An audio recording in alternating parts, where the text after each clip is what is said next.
Joined now by sports journalist Mark Gray. Mark, good to have you back on the broadcast. Always a pleasure. Well, this is a huge international scandal now. Sepp Blatter has been re-elected, but we now have breaking news that a British newspaper is reporting that Swiss prosecutors will question him. What do you expect this means for the organization? I think it's now safe to say that the infrastructure that he's created is crumbling just a little bit at the foundation. I thought it was irresponsible of FIFA as an organization to go through with the elections after the indictments and the arrests in the United States. It bordered on arrogance, but this is nothing new to international competitions. Municipalities have been manipulated both by FIFA and the International Olympic Committee. There was a significant amount of scandal during the Olympics of Atlanta, during the Olympics of Salt Lake City. And here we have the men right now on our screen, Mark, who actually have been charged with the scandal.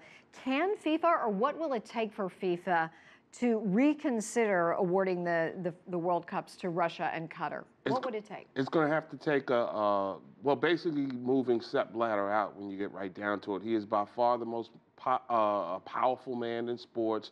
There are a lot of people inside the FIFA infrastructure who feel that there is no democracy, there is no transparency. When deals and decisions are being made, they're being made unilaterally. So until Sepp Blatter is out as FIFA president, I think it's going to be business as usual. However, with the United States Justice Department getting into the mix, you now have the Swiss banking people launching their own investigations. It looks like sometimes, as you see in great gangster movies, sometimes the lead character goes a step too far, and I think this may be where Sepp Blatter went too far. Would he have to step aside temporarily? I mean, how would he be out at FIFA? Well, he just won an election.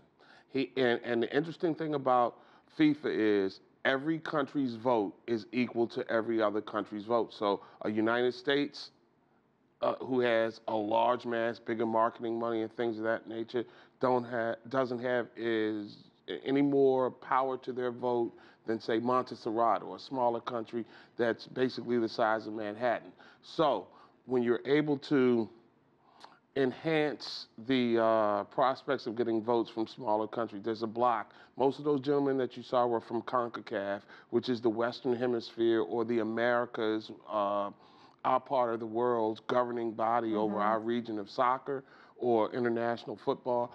When you have that block of people, and it's kind of like running an election. Are poor countries more obviously vulnerable to FIFA and the scams and the endorsements than, say, the richer ones? And would they be more likely to ban them from certain tournaments? Well, it's a catch-22 for them, because what's happening is the premise is that we're exporting the game of football and we're creating opportunities to develop new talent. They've done a masterful job. And Blatter has done a great job with merchandise and marketing, television rights in this part of the hemisphere, and also he's done a great job of creating programs similar to what we have in the United States with the RBI and Major League Baseball.